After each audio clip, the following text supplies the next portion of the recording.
So, hello everyone. I think my voice is clear. So, now we are going to discuss about 25 days strategy for UP board exam English. यानी दोस्तों, मैं इस video में 25 days यानी अभी तक अगर आपने कुछ भी नहीं पढ़ा है तो 25 डेज कैसे मैनेज करेंगे, कैसे चीज़ों को पढ़ेंगे, कैसे समझेंगे, ये इतना समय कम है हमारे लिए, ये थोड़ा पर्याप्त है। यानी 25 दिन में पूरी तैयारी कैसे करें, इस वीडियो में जानेंगे दोस्तों।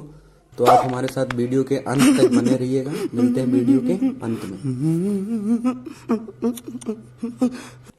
तो दोस्तों, अगर अभी तक तुमने कुछ भी नहीं पढ़ा है तो आप 25 डेज स्ट्रेटेजी को फॉलो करेंगे।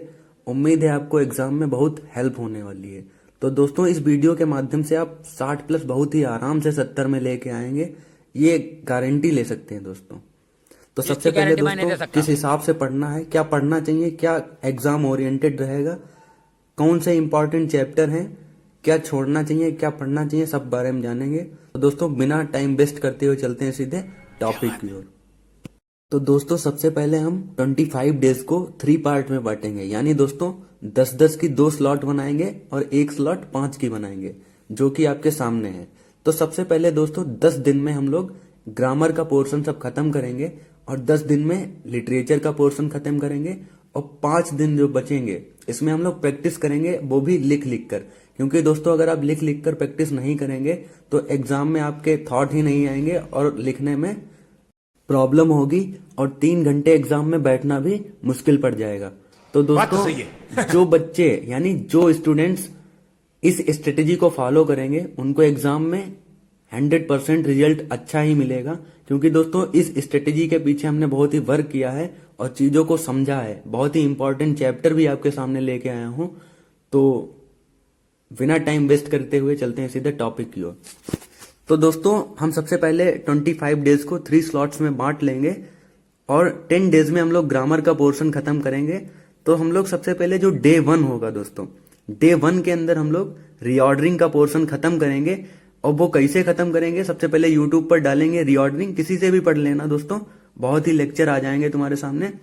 तो हम लोग सबसे पहले एक लेक्चर खत्म करेंगे, उसके बाद जो मॉडल पेपर है हमारे पास उससे हम लोग प्रैक्टिस करेंगे। रीऑर्डरिंग के कम से कम हमको 50 क्वेश्चन करना है, जिससे दोस्तों एग्जाम में हमारा क्वेश्चन गलत नहीं होगा और 2 नंबर बहुत ही आसानी से आपको मिल जाएंगे।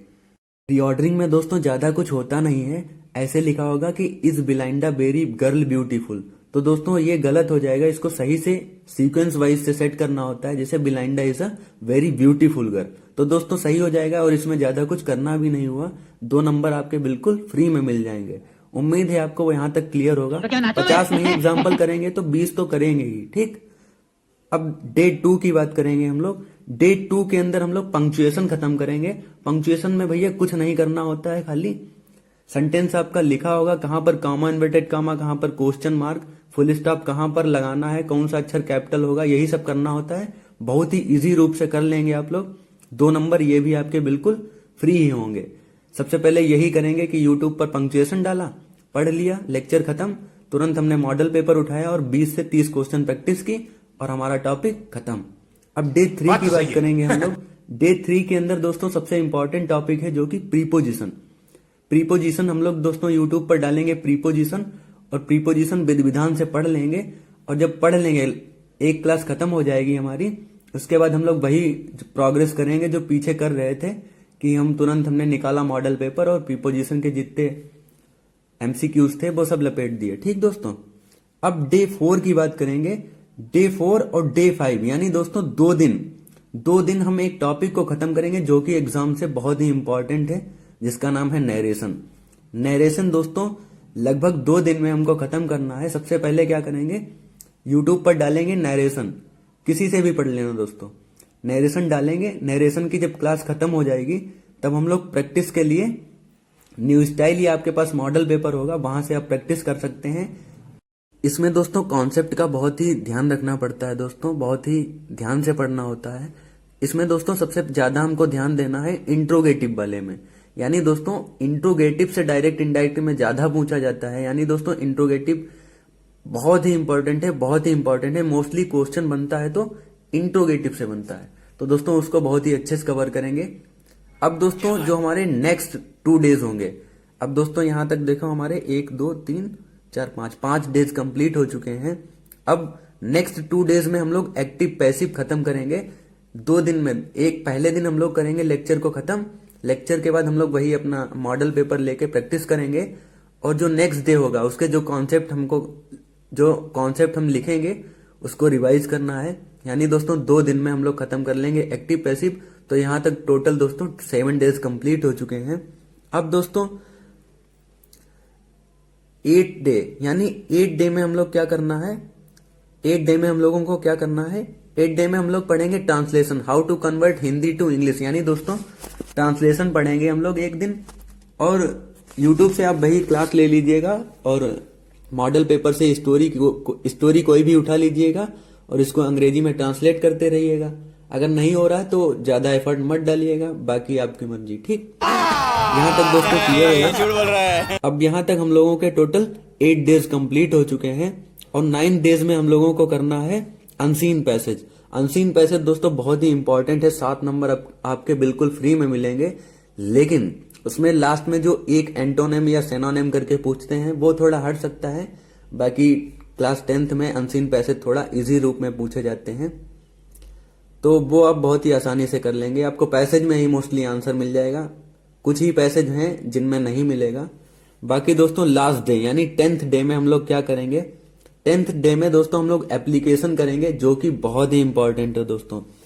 और बाकी अगर आप लोग चाहते हैं तो कहीं से थोड़ा आर्टिकल जैसे तैसे मैनेज करके 10 डे में आर्टिकल ही खत्म कर लेंगे। उम्मीद है यहाँ तक दोस्तों आपको बिल्कुल क्लियर होगा। यहाँ तक दोस्तों हमारी एक स्लॉट कंप्लीट हो गई। अब नेक्स्ट स्लॉट यानी 10 डेज अब लिटरेचर की बात करेंगे दोस्तों।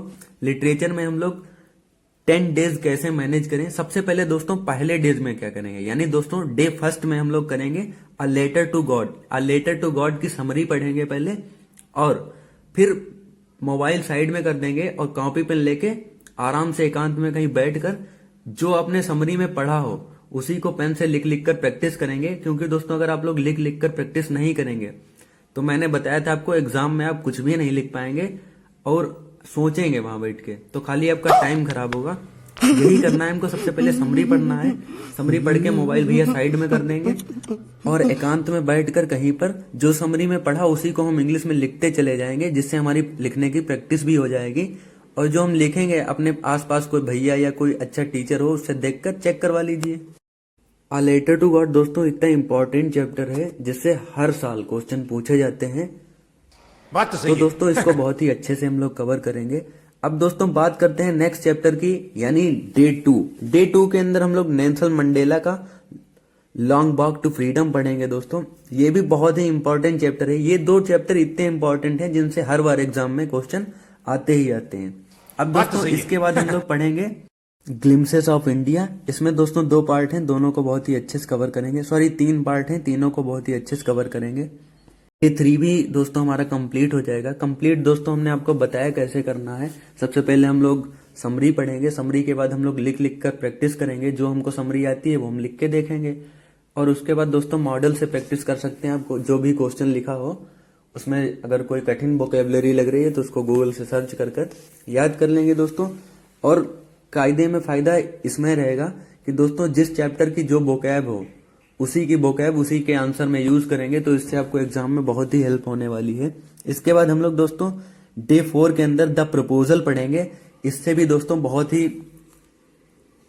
ज्यादा क्वेश्चन पूछे जाते हैं दोस्तों। द प्रपोजल याद रखेंगे दोस्तों। डे 5 के अंदर हम लोग dust of snow and fire and ice का सेंट्रल आइडिया तैयार करेंगे।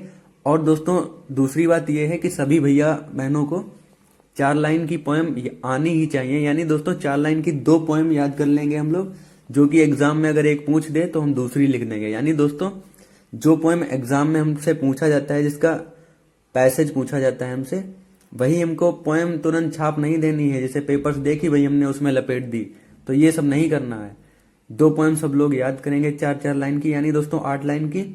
अगर एक एग्जाम में पूछ दे तो दूसरी हम लिख देंगे। ये दोस्तों फ्री के नंबर होते हैं सब।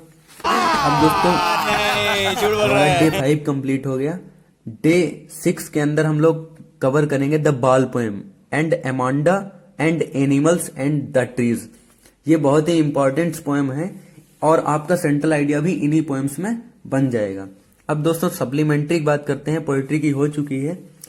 डे 8 के अंदर हम लोग अ टर्म ऑफ सर्जरी पढ़ेंगे दोस्तों, जो कि बहुत ही इंपॉर्टेंट, जिससे हमेशा ही क्वेश्चन बनता रहा है दोस्तों। बहुत ही इंपॉर्टेंट चैप्टर है। डे 8 के अंदर दोस्तों हम लोग द थीव्स स्टोरी पढ़ेंगे। ये चैप्टर बहुत ही इंपॉर्टेंट है, इससे हर बार क्वेश्चन बनते हैं।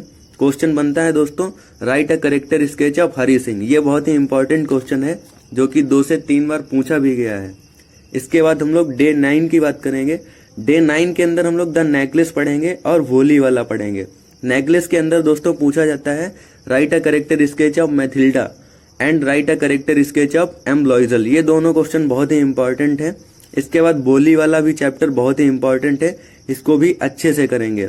बाकी लास्ट डे यानी डे 10 में हम लोग the book that saved the earth करेंगे दोस्तों। इसकी समरी करेंगे, फिर इसके क्वेश्चंस करेंगे। बाकी दोस्तों जो चैप्टर बताए हैं ये बहुत ही इंपॉर्टेंट है, पूरा पेपर इन्हीं से आएगा। बाकी जो चैप्टर नहीं बताए हैं ऐसा नहीं उनको पढ़ना नहीं है, उनकी दोस्तों आपको समरी पता होनी चाहिए, ताकि क्वेश्चन आए तो अपने पास से आप उसको लिख सकें। उम्मीद है यहाँ तक दोस्तों आपको क्लियर होगा। बाकी दोस्तों अब हमारी जो लास्ट स्लॉट बची है, जो कि 5 डेज की है, इसमें हमको कुछ नहीं करना। जो 10 डेज यानी ग्रामर को कवर किया था, 10 डेज जो लिटरेचर को कवर किया था, इनको मिलाकर रिवीजन करना है 5 डेज में और रेस्ट करना है। बाकी कुछ नहीं करना है 5 दिन में। उम्मीद है यहाँ तक आपको क्लियर होगा। उम्मीद है दोस्तों आपको हमारी स्ट्रेटेजी पसंद आई होगी। अगर आप इस स्ट्रेटेजी को फॉलो करते हैं तो उम्मीद है आपको बहुत ही हेल्प होगी एग्जाम में। बात तो सही है। बाकी जो लोग वीडियो को बाद में देख रहे हैं तो वो अपने हिसाब से मैनेज कर सकते हैं। तो उम्मीद है दोस्तों आपको वीडियो पसंद आई होगी। So thank you.